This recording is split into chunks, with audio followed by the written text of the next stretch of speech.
সাবেক ভূমিমন্ত্রীর দুর্নীতির এমন ভয়ঙ্কর চিত্র উঠে এসেছে কাতার ভিত্তিক সংবাদ মাধ্যম আল জাজিরার অনুসন্ধানী রিপোর্ট। বাংলাদেশের সব সম্পদ নিয়ে দুবাই আমেরিকার মধ্যে বসবাস করতেছেন আনন্দ চৌধুরী। শুধু বাংলাদেশের ভূমিদস্যু না, বিদেশের রিয়েল এস্টেট ব্যবসার রীতিমতো মাফিয়া। বাংলাদেশের ক্ষমতাচ্যুত সাবেক প্রধানমন্ত্রী শেখ হাসিনা সরকারের ভূমিমন্ত্রী সাইফুজ্জামান চৌধুরী যুক্তরাজ্যে গড়েছেন সম্পদের পাহাড়। ভূমিমন্ত্রীর দুর্নীতি নিয়ে আল জাজিরা বুধবার রাতে দ্য মিনিস্টার্স মিলিয়ন্স শিরোনামে অনুসন্ধানী প্রতিবেদনটি প্রকাশ করে।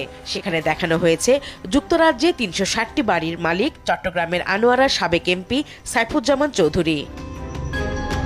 যুক্তরাষ্ট্র, দুবাই, সিঙ্গাপুর, মালয়েশিয়া সহ কয়েকটি দেশে তার ৫০০-র বেশি বাড়ি আছে। সাইফুজ্জামান আল জাজিরার কাছে দাবি করেছেন, যুক্তরাজ্য, যুক্তরাষ্ট্র ও আরব আমিরাতে নিজের বৈধ ব্যবসার মাধ্যমে এই সম্পদ গড়েছেন তিনি। He's coming from Bangladesh. He's a land minister. I do business here. I have a good portfolio. And I also have a portfolio in Dubai. I have the best property in downtown.